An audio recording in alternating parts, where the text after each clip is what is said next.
From the very beginning of my medical engagement, I focused on family planning, sexual education, contraception, abortion, because I think this is the very basis of a happy life, to be able to control fertility. And in the 87, 88, we were confronted with reports that this new virus and this new disease was breaking out of the formerly so-called risk groups of gay people and hemophiliacs, and was now spreading among the heterosexual population. And I found that highly unlikely and in contradiction to everything I had learned in medicine, because the mode of transmission is predetermined and doesn't change easily. And especially to say, well, now HIV broke out of the risk group because the people inside the risk groups are almost all infected, suggests that the virus has some knowledge about how many people are infected and realizes and thinks and says, well, now I'm going to change my mode of transmission.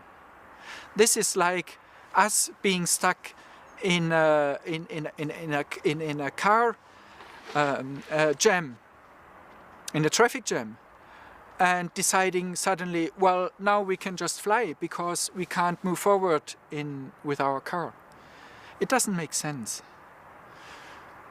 And that's when I started to ask critical questions. And I didn't get satisfying answers, so I asked even more critical questions.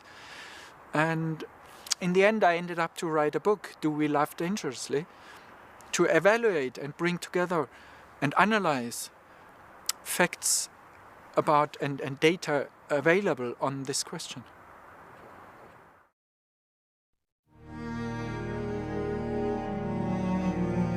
At the time, the experts were claiming, this is 1999, that there had been 250,000 deaths in that year alone, in South Africa alone.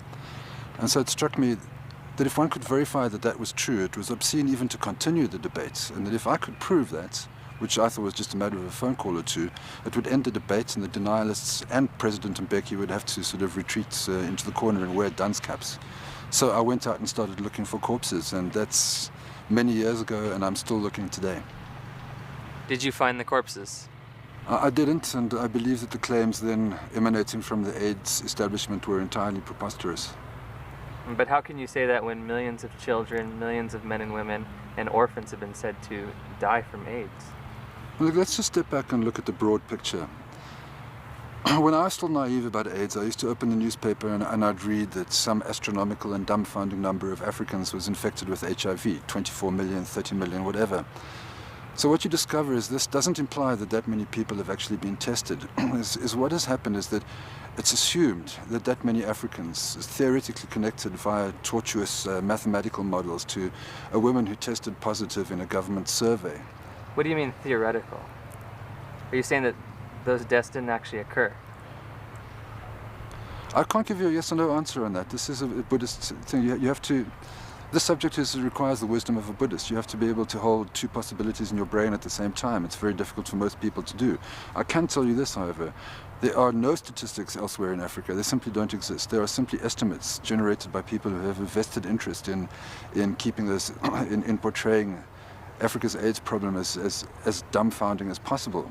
The sole exception is this country, South Africa. South Africa is the only country in Africa that has anything remotely approaching a vital registration system on the basis of which you can draw conclusions. So you're going to ask me about the numbers in the rest of Africa? I don't know. You can make up anything you want about most countries in Africa. Nobody would be any the wiser. It's almost impossible to check. You can sit in Geneva with your computer and generate estimates of whatever nature.